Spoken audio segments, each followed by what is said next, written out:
Gentlemen, thank you for joining us here today. I know we have a hard out for some of you, so Michele and I will kind of do some rapid fire questions and have some follow-up as we kind of go through. Pleasure to introduce to you Assembly Speaker Craig Coughlin, Senate Minority Leader Steve Oroho, Deputy Majority Leader Paul Sarlo, and Assembly Minority Leader John DiMaio. Thank you so much.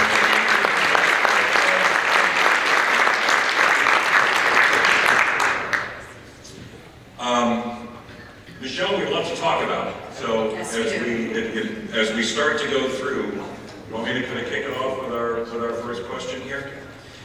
A year ago, shortly after the surprising results of the gubernatorial and legislative elections, the buzzword of the day in Trenton is, as it really has been for generations, and that is affordability.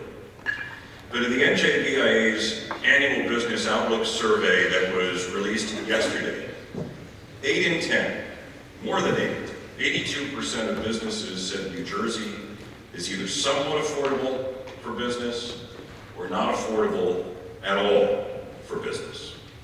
When asked if the governor and lawmakers had done enough to address affordability for business over the past year, 75% said no, and only 5% responded with a yes.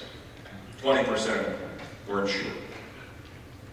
So I would ask to our legislative panel, hearing those numbers, what is your reaction to this? And what can Trenton do to improve the affordability climate for businesses, whether it's in a comprehensive manner or even in one piece of legislation that'll bring some kind of meaningful savings? And Assembly Speaker, let's start with you. Thank you, Eric, and thank you, Michele. It's nice to see you again. Nice to be with my colleagues here on the panel, and thank everybody for coming out this morning. So the answer is we can continually and want to continually look to do things to make New Jersey more affordable, not just for the business community, but for people at large. And we've undertaken a number of those things. We have, this year's budget, for example, reduced property taxes by $2 billion for the state at large, included over 1 million people, and we recognize that. There were other tax holidays, for example. I think one of the things that would help drive folks to business were the tax holiday that we had on back to school time. But specifically with regard to the business community, I think we need to continue to find ways to help them out. One of the things that we passed in the Assembly and working with the governor and the Senate to try to get it passed is a way of helping with the unemployment increase that might have come along. We passed that bill. We've also done a few other things along the way. We have adjusted the formula. We've given so that it would naturally, as you know, it's a trust fund. And so there's an obligation to have it be filled, but we've adjusted the formula to give businesses a break and reduce what would have been an E plus 10 to a B or a C, I think. We've also given holidays for the COVID years where unemployment was traditionally high. But I think we need to continue to look to find ways. We have to re-examine the corporate business tax as we go into the next budget and recognize that the business community, as we recognize, is still the backbone of the economy here in New Jersey.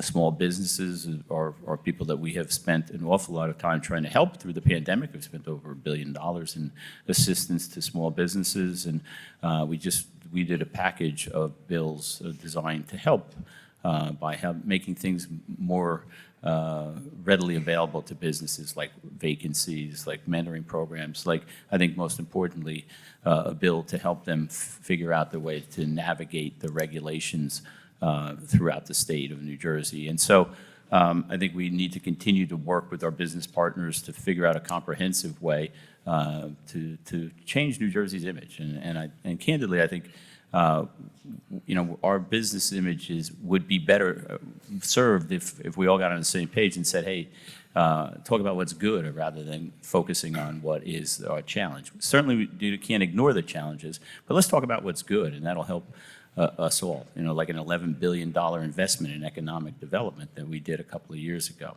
So, is there more to be done? Sure, there's always more to be done. Should we do it? Is there one bill that does that? I don't think so. I think that's a comprehensive approach, and probably, you know, there needs to be a number of bills that are targeted. So that's what I think we've done, and that's where I think we ought to go.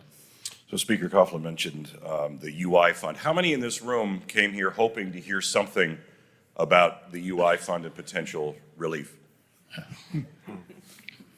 So you mentioned that you had taken action in the Assembly on that. Did not get action in the Senate. Senator Sarlo, what happened?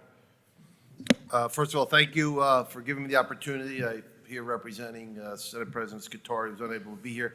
And I do apologize in advance. I have a hard out at 10:15, which you guys were aware of, so I just want to... That's why we kind of jumped right into this topic right off the bat. So, piggyback on the UI fund, clearly it moved through the Assembly, it moved through my committee as the chairman of the Senate Budget Appropriations Committee, working with Senator Oroho. We had moved it out through the committee. A little disappointed when it did get to the floor of the Senate, and you know, there was feedback from the administration that they wanted to put the brakes on it at that point in time, and would not sign it. So I think there was take a step back. Clearly, it's something that we need to revisit. There's two things we need to revisit. That, we talk about affordability, right? As the Speaker says, we can't stop working on affordability issues, right? We have to continue to work on them.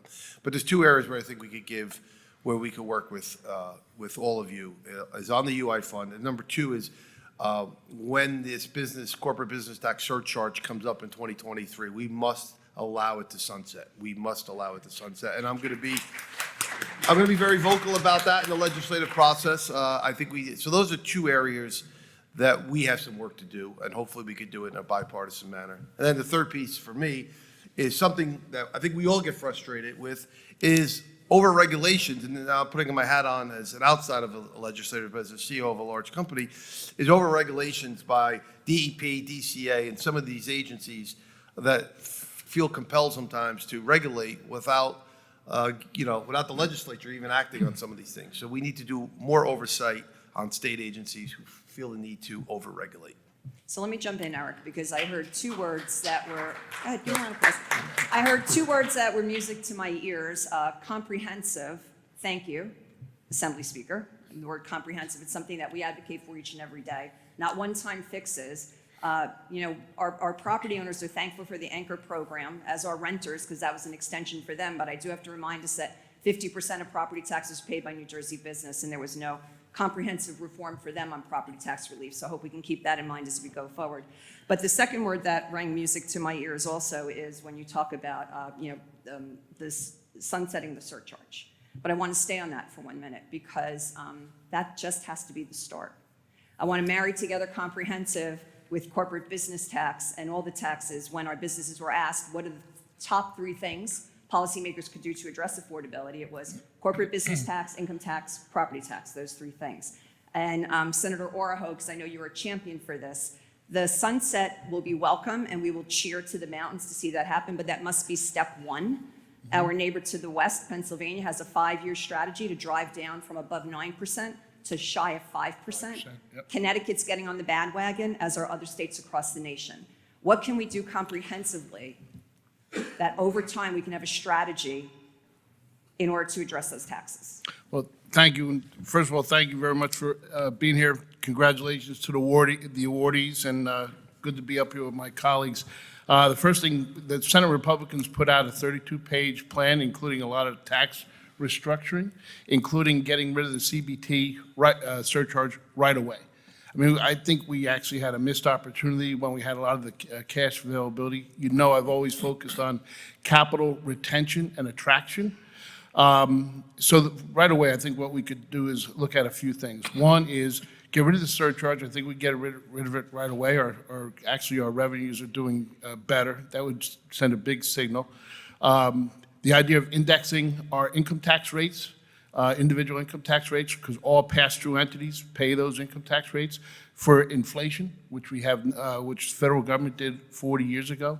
I think we could have raised the retirement income exclusion for affordability, and also the idea of a charitable contribution deduction, because it does bring capital back here and keep capital here in New Jersey. And I'll give you one example. We did on a bipartisan basis, we got rid of the estate tax. And a lot of people would sit there and said that it's going to blow a hole in the budget, blowing a hole in the budget. And we're bringing in maybe $400 million a year or so. Well, quite frankly, since the day we got rid of the estate tax, and I do firmly believe it kept capital here in New Jersey, our income tax is over $5 billion higher. Now, they did have, and I think we get rid of the millionaire's tax, which probably brought in close to $700 million, but still, over $4 billion higher than when we eliminated the estate tax. If we have a tax restructuring like we talked about, I think, quite frankly, we do much better retaining our capital. The other thing is, on the cost side, we look at that path to progress. So a lot of people in this room participated in that. We were co-chairs of that. That was a roadmap as to how we get our costs, under control. We've talked about it for over 30 years. It's, time to put some in, into action. I want to follow up on the UI fund stuff again, and Senator Sarlo, I'm going to do this because I know you have a hard out. You mentioned that you worked with your colleague in the legislature, Senator Oroho, to come up with a bill. The Assembly Speaker mentioned that it came out. There at least was some talk, or at least a rumor, some of the legislature confirmed it at the last minute, that bill was pulled at the order of the governor. What happened politically there that killed a bill and an initiative that really has been taken on by a vast majority of other states to try to create more of a business-friendly climate? Is that dead moving forward now? Have you had talks with the governor? I think I just answered your question, but I will repeat it again. Yes, it came out of the Assembly, it came out of our budget committee, went to the floor. I was not the sponsor of the bill. And then in the waning moments of the end of the legislature period, back in June, there was discussions among those who were the sponsors, the chairman of the Labor Committee and others, and the governor's office, to take a further look at it. And as the speaker said, and I agree, I've been the budget chair now, longest serving budget chair in the Senate for 13 years. We moved that bill out quite quickly after the Assembly had a lot of movement on it. We need to revisit that. There's no doubt about it. I don't believe, I think we need to take a closer look at it. We're going to have some, our revenue projections are going to be, we still have federal ARP dollars. There's still significant amount of monies that are sitting there, which is important, right? We have a really strong surplus. We're waiting on latest revenue projections right after the holiday sales. We take a closer look at that UI trigger fund, and if we could put money towards that. There's no doubt about it. I have a very open mind to doing that. Do you have a time frame? I know you mentioned that the projections are coming out. Are we talking about Q1 of next year? Quarter one of next year. Q1 of next year. That would be, definitely. First quarter of next year. Governor's budget will be introduced in February. All right, so you mentioned the budget. Let's talk about the budget for a second. Largest in state history, and by a considerable margin, $50.6 billion, $15.9 billion, or more than, almost 50% more than Governor Christie's last budget just 5 years ago. In underscoring that point, 2% of the respondents in the NJBIA's Business Outlook survey said that New Jersey is better than other states in controlling government spending, but 75% said that was wrong. A lot of the additional spending, pension, school aid increases, but there was also significant new discretionary spending outside of those more fiscally responsible items. So it's a basic question, and it's often asked, and one that I think I've been asking for 32 years now. Can New Jersey handle this much spending without tax increases in the near future? And is there anything that we should be doing to rein in government spending? And Assemblyman DiMaio, let's start with you on that one. Well, yeah, thank you. First of all, we have to stop adding new programs. We need to get back to the core mission of government. There's certain things we should be doing and we must do. And we keep spreading ourselves so thin, the costs go up and up and up. I mean, there's something that, another shoe's going to drop here shortly, and that's going to be public sector workers and other workers with inflation looking for more money. We have the health insurance programs that all of a sudden got hit with nearly 25% increase. And I'd like to see if we could agree to have an audit on that fund to see just exactly how that all came to be. We had very small increases, and then suddenly after last year's election, we're hit with this major increase. We need to get our house in order with regard to spending, without a doubt, and get back to the core mission. I mean, we have a habit in New Jersey of taking monies that belong, for example, the energy tax receipts belong to the municipalities. And we've talked consistently about this being returned to the municipalities where it belongs and demand that they cut the tax levy accordingly with the amount of money that they got back, because they've been having to overtax at the local level. That's one thing.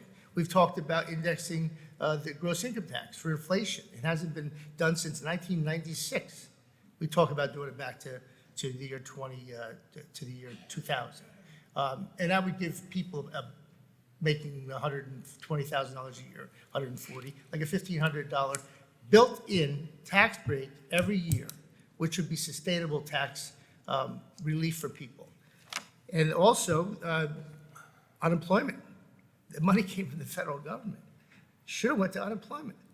Shouldn't be held in surplus somewhere. I mean, the governor has enough money in some pack somewhere to put ads on New Jersey Globe saying $6 billion surplus, stronger and fairer. Well, how's it stronger and fairer when you make the businesses pay more out of their money to carry this, when you're sitting on money in the bank that belongs to the taxpayers or to the businesses? The CBT, I would cut the surtax now. I wouldn't wait. You know, the reality is we shouldn't have Wouldn't wait for increased the it in the first sunset. place. No, we should do it right away. If we can brag that we have $6 billion sitting somewhere in the bank, we should be starting to put that back into the economy now, and we should start cutting people's taxes. Yeah, it's just unbelievable. I mean, you look at our corporate business tax in New Jersey, and what they're doing around us. The same year, 2013, we did an economic development plan in New Jersey that created a lot of tax incentives, which are good things for businesses. But it's a very narrow band of businesses that get that money. North Carolina, at the same time, cut their CBT, and they've continued to cut it. As their income rose, they taxed it. They're currently sitting at 2.5% corporate business tax, and they're going to sunset the entire corporate business tax in about 8 years.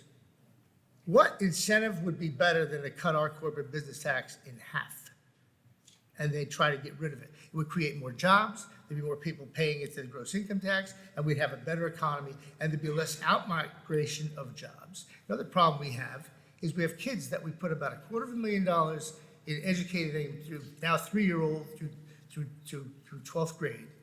They go away to college, they end up in a state like North Carolina, they realize it's less expensive to live there, they get a similar job, similar pay, but keep more money in their pocket. And what happens to that investment we've made here in New Jersey? And we have a workforce shortage. So how do we incentivize these kids to stay home and work here? We need to cut our costs. And we need to get back in that budget and stop, number one, stop adding new programs, and then go back to see what we really need to do. Well, it is unlikely, history would show, that you're actually going to see a reduction in spending in any appreciable way. Once the budget goes up, it very rarely comes down. But we do have the Senate Budget Chairman here. We have the Assembly Speaker here. I would assume that at least some preliminary conversations have been had about spending in the new budget. Governor won't present his plan until February, but has there been communication? And let me ask you both, Speaker and Senator, what is the appetite in your houses for the potential of a tax increase, either broadly or selectively as individual revenue raisers to sustain that level of spending? Speaker. Okay, thank you.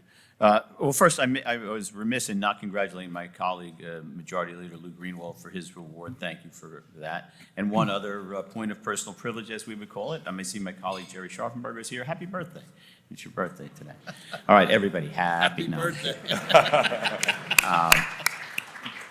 Well, look, we're constantly mindful of spending. It is one of the challenges that we face year in and year out. And we'll continue to do that this year. The budget chairs of both the Assembly and the Senate talk together. The Senate President and the Governor and I speak all the time about how we're going to raise it. To the first question you asked, can we do it without increasing spending next year without increasing in taxes? But if history is any indication, the answer is yes. I mean, we didn't last year. There were no increases in fees, no increases in taxes. I'm not really sure that there was an awful lot of new programs either, John, to your point. But I know what was in the budget. And what was in the budget, and while there is spending and while there is surplus, the surplus is good. I don't think there's anybody here who runs a business that would operate their business with no surplus at all, nothing to be prepared for a rainy day. And I know that that's true because we've had 3 upgrades in our bond rating, and that's a reflection of having good, stable a source of revenue, a good, stable reserve, and doing the things that were included that had helped, drove up some of the spending, like addressing the pension plan, which we had ignored for too long, right? We made additional payments on the pension plan. We've made our full payment now for the second, we'll make it again this year for the second or third time in a row. Something that hadn't been done, had been ignored for years. So yeah, you can keep spending that. If you just can, pay the minimum on your credit card debt, that's probably one way of managing your finances. There's better ways, and so we did that. One of the things I think probably people don't realize is about 48% of the state's budget goes to property tax relief in one form or another. $18 billion for education, $5 billion for infrastructure, $2 billion in other tax relief programs. So that kind of spending, I would argue, is good spending. We're doing what we can to reduce property taxes, taking the burden off of people who have to struggle through and are first the challenges of inflation, and now first the challenges of the pandemic, and now the challenges of the pandemic. Trying to make people's lives a little bit easier, get them through these tough times, I would argue, is a good way to spend our collective money, because we are all in this together. We've also spent money on infrastructure, as I said. We've spent it on transit. We've spent it on, helping small businesses through the pandemic. So if you want to eliminate all kinds of spending, we can. But I would submit that we're better off by taking advantage of the opportunities we had. We've had good, strong revenue streams. We had money from the federal government. We borrowed money because we didn't know what the projection was. I mean, it's easy to look back now and say, well, gee, you didn't need that much. Well, at the time, we didn't know what was going to happen, right? You don't get to make the decision looking back. You get to make it guessing forward. And so, sure, do we always look for ways to reduce spending? We do. Do we look for ways to control spending in addition to that? For sure. I'm fairly conservative in terms of allowing bills to go up that spend money in the middle of the year. I think we should focus on that. So, as with everything, there's constant work to be done, and constant work that's being done. So, I think. So if we just stay on spending for a moment, because I don't disagree on good spending when we have the cash to do it, especially our pension obligations, promises made, promises kept. But we have to remind ourselves that, we're flush with cash for reasons, as you said, we had money from the federal government. We're also the only state in the nation to have borrowed during COVID, $4.4 million. We're not the only state to borrow money. I don't know if we're the only state to borrow 4.4, but other states borrow money as well. And at the time, we knew that. And by the way, we've done an awful lot of debt defeasance as well. So I want to go to debt, and that's exactly where I was going to go, because I do believe in good investment, but we have a whole nother side of the balance sheet. Where's Walter? He loves to talk about debt, right, Walter? Right. Senator Oroho loves to talk about debt as well, and we do have some legislation coming up around transparency and debt. But can we talk about the debt factor and how we're going to address our increased debt and what we are doing to defease that debt going forward? Because that is a significant part of our budget. If I may I take, the one thing we have to look at, I'll keep the idea, we haven't talked anything really about, you all know, you got to focus on your cost drivers. And quite frankly, we haven't. And when the whole SALT thing went in, we did a bipartisan, basis report. It's still out there. It's something that we should put in. It recommended a new modernized, pension plan. We're trying to deal with, past mistakes and fund the pension plan, but we need a new modernized, pension plan, particularly for obviously our new employees and whatnot. Also, we're looking at our health plans. We all know it's going up 23, 24%. We also had the idea of, the idea of K-12 education, school districts and everything. So if we don't focus on the cost drivers, we're going to keep continuing to get the same thing. And the other thing is, and as Senator Sarlo talked about, and we passed it in the legislature, and we have to look at the whole thing of government, but we passed the Government Efficiency and Regulatory Review. It passed overwhelmingly in both the Assembly and the Senate, and it got vetoed. We should bring that back because, quite frankly, that's something, as the chairman had mentioned, the regulations get passed on by the administrations, don't go through the legislature, and quite frankly, that government efficiency and regulatory review gives the businesses and many other kinds of constituencies the ability to come and talk. And it was going to be chaired by the Chief Innovation Officer of the administration.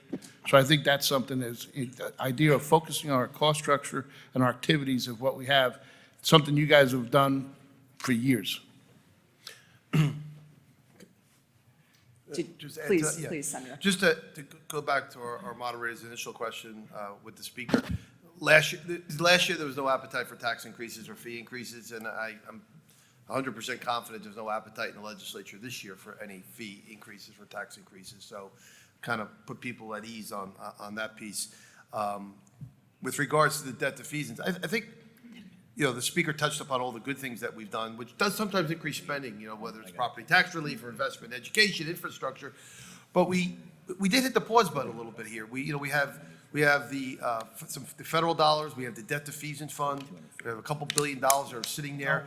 I've walked in this room, probably 20 people grabbed me. When are we gonna have a joint budget oversight committee start spending some of those dollars? So it's so funny, right? Everybody, so how are we gonna start spending that money? Well, I think with what's going on and around the country and around the world, some of the national implications with the war in Ukraine and energy dependence and inflation, hitting the pause button wasn't the worst thing, because we're going to take a look. We're going to be ready from this national implications as it steamrolls down into the states to cushion ourselves, so we don't have to increase taxes. And we'll take a hard look at the two areas: more investment, and at the same time reducing debt. Those are the two areas, and we'll consider the UI fund, and we got to look at this healthcare increase. Those are, in my eyes, those are the areas: investment in infrastructure, debt defeasance. We have to take a look at this healthcare impact and the UI fund. So we did hit the pause button a little bit, but we have a significant amount of surplus. In all the years I've been there, 2 to 3, 4 credit upgrades. That's a good thing. It puts us in a very, very strong position going forward. So just saying on that one more, Yeah. pause button, because it's important. Pause button gives us the opportunity to step back and plan. And we've been asking for the last 3 years since the beginning of COVID, how do we work on comprehensive spending of our federal dollars? And we're very thankful for the programs that came out, especially for the business community, so please don't take me wrong. No, absolutely. But what happened throughout the last couple of years is everything was like a program get dropped out, a program get dropped out, a program get dropped out. It was very difficult to follow the trail of money to see how it leads to something more comprehensive. We have some COVID money left. We've got surplus money left. How do we work together to come up with a comprehensive plan to address these things versus a program being dropped here, a program being dropped here, and us not really knowing what's left in the pot? Is that for me? You can kick it off. You're a budget guy, so. No, listen, I think I have a proven track record, probably one of the most moderate pro-business Democrats. I've always had my ears open to work with the business community, especially the folks at BIA. I'm always willing, I always believe, comprehensive. One of the worst things that people could criticize about government at every level in every state is, everybody's, it's year to year, right? How do we do 3-year budgeting? How do we do 5-year budgeting? I would love to look at more comprehensive ways to spend monies to invest in infrastructure and reduce the cost of businesses. So my ears are open. I've always believed that. I understand that sometimes bills will get dropped, and it will get dropped. It's a program that gets dropped, and everybody jumps on it because it's a great idea. Sometimes the implementation is not the best, and we need to do better on the implementation and sell of it to the business community. I will say, the Senate Republicans have a 32-page plan for economic development and tax restructuring. That's a good place to start. The Path to Progress is a good place to start. And let's look at what Pennsylvania did. The idea of putting out there and setting, as you mentioned, comprehensive and messaging that it's going to be a number of years. They took a very big step, in year one, and then they said, we're going to over the next 5 years. We could easily do that. The idea of transitioning into, and say, just like I said with the estate tax, they said it was going to blow a hole in the budget, and quite frankly, obviously it hasn't, in the revenue projections, and obviously it hasn't. And give that kind of message that this is what New Jersey is, because back in 2004, as I said many times, the CFO magazine said that New Jersey crashed into the bottom. We just haven't gotten out yet. But we still have all the assets we had. And quite frankly, it's, a great place, location, workforce, education. We can talk about how the school funding is done. But those are plans that are out there. And if we come up with the comprehensive plan and say it's going to be a number of years and stick to it, And that's, I think, what Pennsylvania's doing, and quite frankly, I think they're gonna reap the benefits of capital flowing there, and we want that capital to come here. Well, I know that we have a hard stop for both the Assembly Speaker and for the Chairman, so I want to get to at least one more question before we have to say goodbye to them. And Senator, I'll go back to something that you talked about, and that was the employee health insurance increases, which is, significant certainly for government, but it's significant for businesses as well, who are dealing with a double whammy here if the public employee increase causes their property taxes to rise. Is there anything that is being done in the legislature right now, either in conjunction with the governor's office, that will help mitigate a 22% or more increase in what governments are going to be paying for these benefits? And Assemblyman DiMaio, let's start with you, and then I want to hear from everybody on this. Well, I think we really need to learn what happened. How did we get to this? Were we properly funding it before we have this sudden huge increase? What caused this?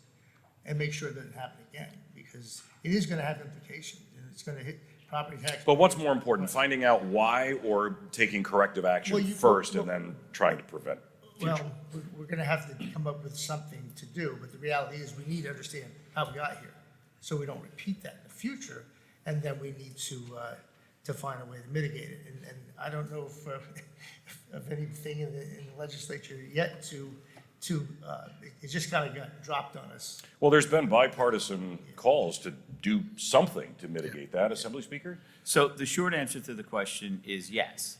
Are things going on? Yes. But and anybody who's familiar with me over the course of the last 5 years knows that I think that we should work before we make grand pronouncements about what we're going to do. Let's get it done and let's figure it out. And I think the answer to the question is, so yes, there are conversations going on among the front office, among the Senate and the Assembly, and talking to the public employees as well about figuring out how to do this. I think the answer to the other question is, what do we do first? I think there's really 3 steps to this process. One is to address the immediate concern and how we get through that. The second is to then figure out where we're going to be in 5 months. So the budget is coming fast and furious, right?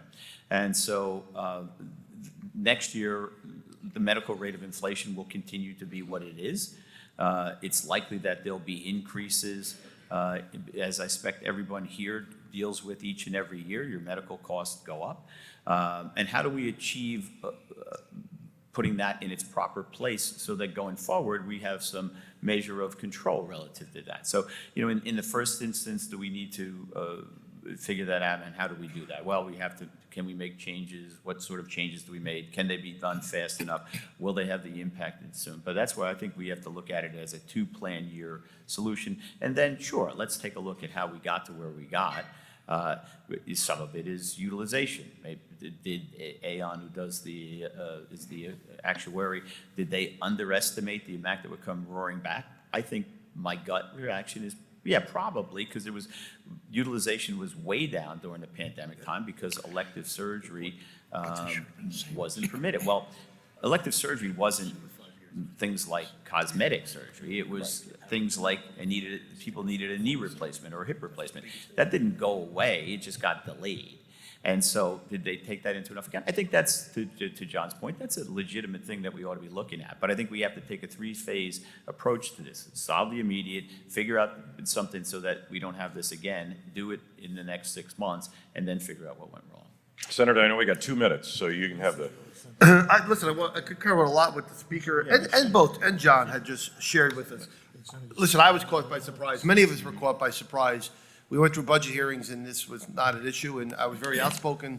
The administration was even upset with me how outspoken I was on that. But we also have to take into consideration, in the last 4 to 5 years, there has been no increases, right? So you have to, if you took that 20% and leveled it out over the last 4 or 5 years, in some years there was decreases in the state health benefit plan because they were encouraging more people to come back into it, municipalities to come back into it. So there are discussions ongoing.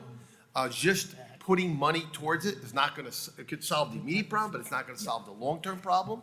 We have to take a look at the utilization rates. Did Aon get it right? So that's part of John's taking a look at where did we get it right, or on the under post-pandemic, everybody coming back for a lot of procedures.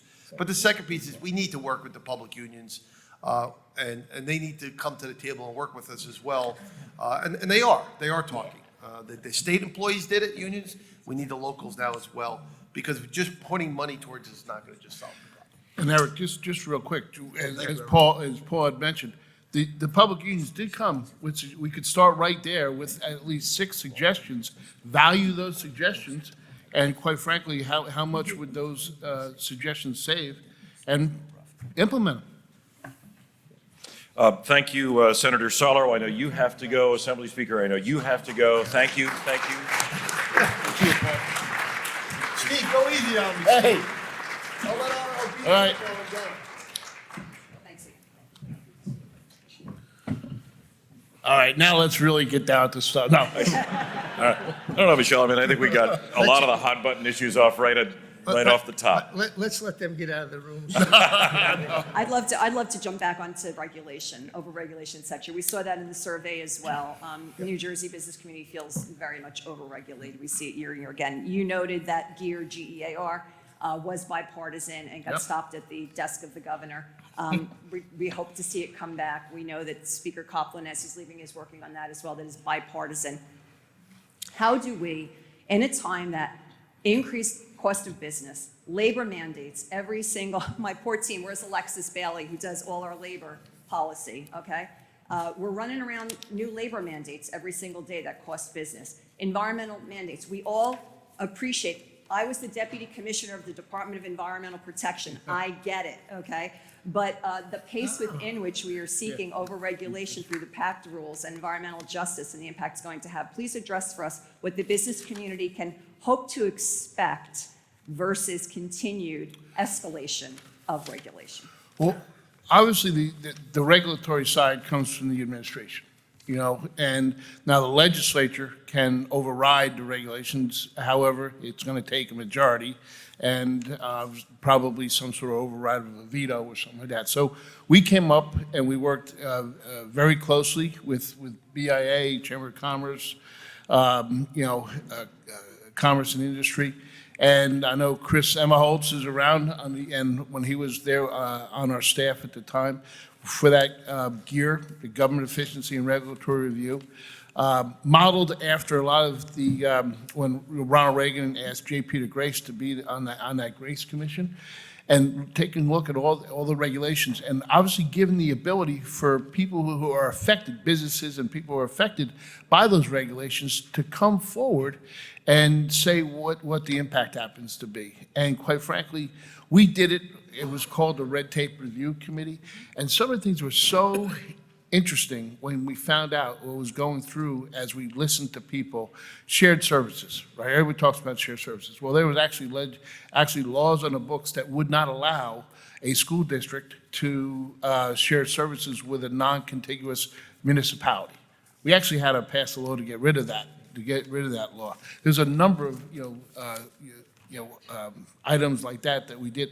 The mandate, council and local mandates. We found out that there were very few organizations that were actually allowed to go before. the council.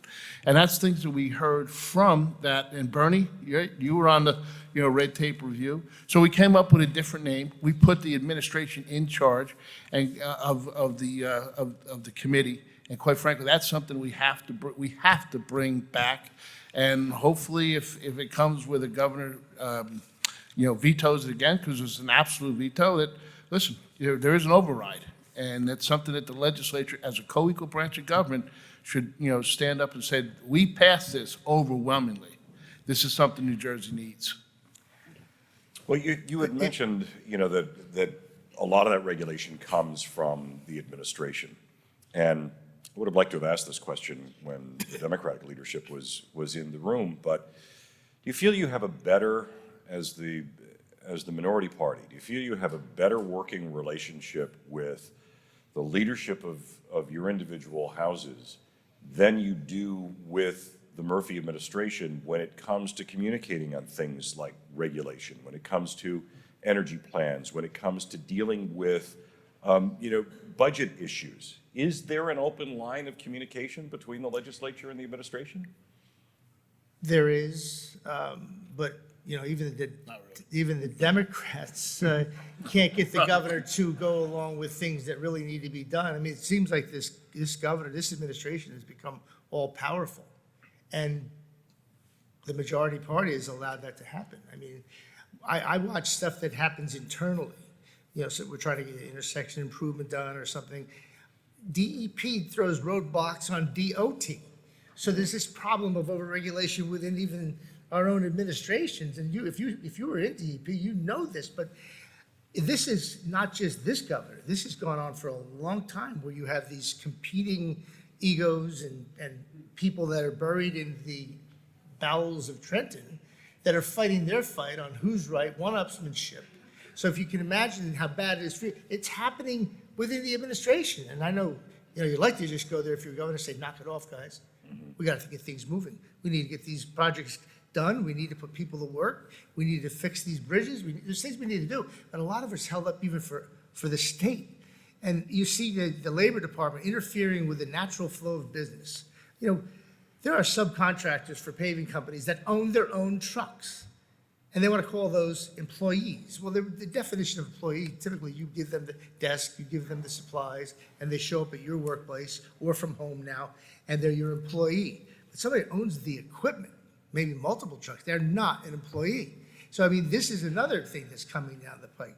I just want to know what the state DOT is going to do with their subcontract plow trucks, and what they're going to consider them now. But no, they'll give themselves an exemption.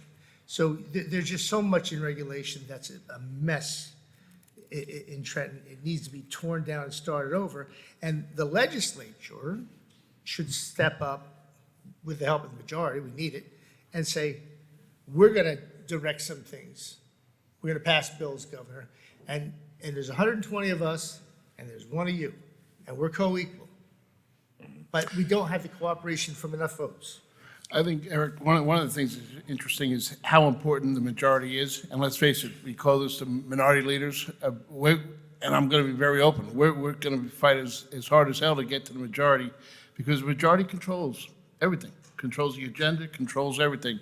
And quite frankly, we saw it through the whole pandemic, where the Senate actually held a number of meetings when we were asking for the administration to hold reopening, right? And you came up with a whole coalition, how many, 300 different organizations and stuff? And every time we held a video, Senator Sarlo, myself, Senator Singleton, Senator Ruiz, the administration would come out probably the next day and say, it had no impact on us, but we're going to change this. It had no impact on it, but we're going to change this. So it did have, that impact. But at the same time, I don't think no matter where you are, the minority is always at a disadvantage in trying. Now, so we put out plans and say, here's real critical plans that we could do today. And I think there's a number of things that we could take right off the shelf right now and implement in a transition basis. But we're going to need the help of, obviously, the majority. Now, we do have, Paul and I, and Senator Scutari and I, and the Speaker, and John and I, we talk all the time. But when it comes time for, you look at the regulations or discussions with the administration, it happens with the majority party. Well, I would say that, I mean, from an outsider's standpoint, it certainly seems like the four of you and the leadership and your caucuses communicate better than the legislature, even the majority office does with the governor's office. I think that's true.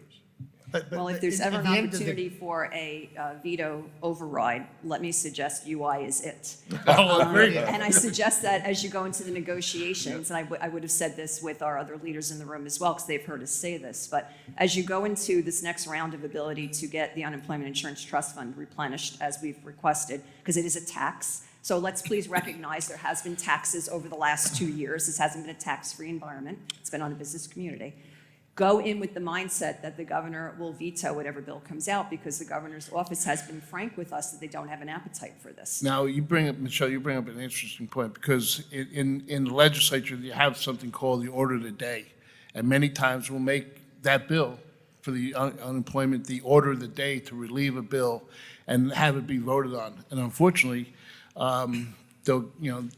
the majority will, once you make a motion to table, all discussion stops, and obviously that kills that. But pay attention to that, because we'll be making some more orders of the day, and, hopefully people pay attention to, what happens to those recommendations.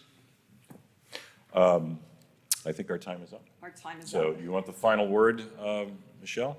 Well, I would like to thank you. On behalf of the business community, again, we have pro-business advocates for us, in the State House. We will continue to work together on advancing a positive agenda while we continue to mitigate bad policy, and we look forward to a discussion with all our leaders, as was suggested today, on how we can work together on comprehensive reform and comprehensive plans for the state of New Jersey. Gentlemen, thank you very much. Let's have a round. Thank you all.